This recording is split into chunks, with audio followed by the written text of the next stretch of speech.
23 जनवरी 2026 को बसंत पंचमी पर्व पर धार की ऐतिहासिक भोजशाला में हिंदू समाज अखंड रूप से सूर्योदय के साथ दर्शन पूजन हवन आदि आयोजनों की तैयारी को लेकर संकल्पबद्ध है, जिसको लेकर आज महाराजा भोज स्मृति बसंत उत्सव समिति धार नगरी द्वारा संवाद केंद्र कार्यालय का शुभारंभ किया गया।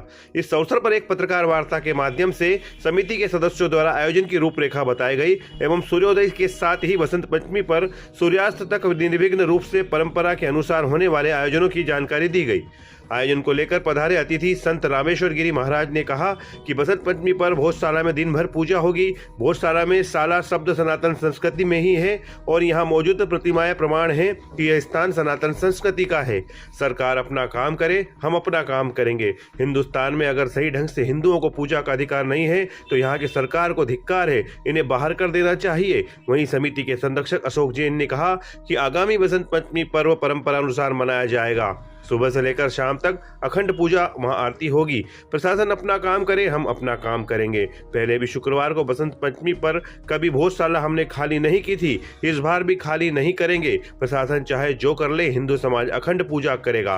वहीं भोजशाला मुक्ति यज्ञ समिति के गोपाल शर्मा ने बताया कि 1952 से महाराजा भोज स्मृति उत्सव समिति द्वारा बसंत उत्सव मनाया जा रहा है, लगातार जारी भी है। इस बार भी तहसील स्तर पर संत समाज बैठकें लेंगे। सूर्योदय से हवन पूजन के साथ दोपहर शोभा यात्रा एवं विभिन्न संस्कार व शाम को पूर्णाहुति होगी।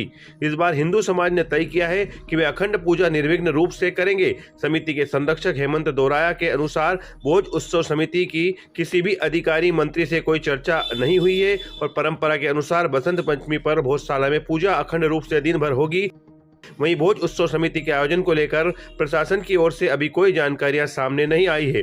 हर बार जब शुक्रवार को बसंत पंचमी आती है तो भोजशाला को लेकर धार शहर सहित पूरे जिले में तनाव की स्थिति रहती है, क्योंकि एक और जहां मुस्लिम समाज शुक्रवार को भोजशाला में ही नमाज पढ़ने को लेकर अड़ा रहता है, तो बसंत पंचमी पर्व पर हिंदू समाज पूर्व में पुरातत्व विभाग के निर्देश अनुसार भोजशाला में सूर्योदय से सूर्यास्त तक निर्विघ्न रूप से अखंड पूजा करने की बात करता आया है।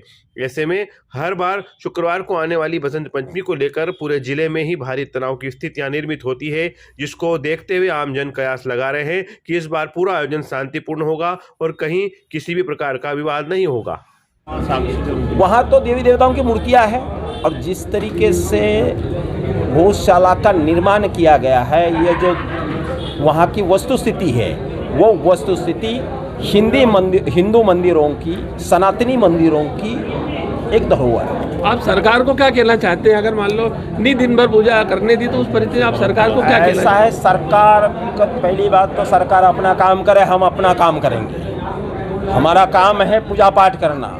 अगर सनातनी होके हिंदुस्तान जैसी जगह में अगर पूजा पाठ का हमको अधिकार नहीं मिलता, जहाँ सही व्यवस्थित पूजा पाठ नहीं कर पाते, तो फिर तो यहाँ हिंदुस्तान में रहना या हिंदुस्तान में ये करना बेकार है और इन सरकारों को तो धिक्कार कर बाहर कर देना चाहिए। प्रशासन का काम करे हमारा। हमने तो पहले भी भोजशाला खाली नहीं करी थी और अब भी खाली नहीं करेंगे। प्रशासन चाहे कुछ भी कर ले, हिंदू समाज अखंड पूजा करेगा, मतलब करेगा। दिन भर में कितने श्रद्धालु शामिल होंगे? ऐसे सामान्य स्थिति में तो 25 से 30 हज़ार होते हैं, पर क्या समझे 1 लाख की संख्या हो जाएगी करीब करीब। पर अब क्या लगता है कि जगाने की जरूरत नहीं, हिंदू समाज जगा हुआ है। देखिए, हिंदु धर्म में 7 अनुसार ये कहा जाता है कि जब यज्ञ की ज्योत प्रज्वलित होती है तो जब तक उसकी पूर्णाहुति नहीं होती, यज्ञ स्वतः ठंडा नहीं होता। उसकी पूर्णाहुति की प्रक्रिया है। तो सूर्योदय सूर्यास्त तक अखंड पूजा हो, इसके लिए हिंदू समाज कटिबद्ध है और इस बार निश्चित ही हम हिंदू समाज ने तय किया है कि अखंड पूजा निर्विघ्न हो और वो होगी। जैसा कि अशोक जी जैन ने अभी बताया कि दिन भर 23 जनवरी के दिन निर्बाध अखंड पूजा होगी, किंतु भोज उत्सव समिति की अभी तक किसी भी प्रशासनिक अधिकारी, प्रभारी मंत्री, विधायक, सांसद से इस विषय में आज तक कोई भी चर्चा नहीं हुई है। यदि उनके अशोक जी जैन ने कोई बात यहाँ पर रखी है और वो उनका व्यक्तिगत रूप से विचार हो सकता है, भोज उत्सव समिति का उससे कोई लेना देना नहीं है। भोज उत्सव समिति तो केवल और केवल भोजशाला में अखंड पूजा चाहती है।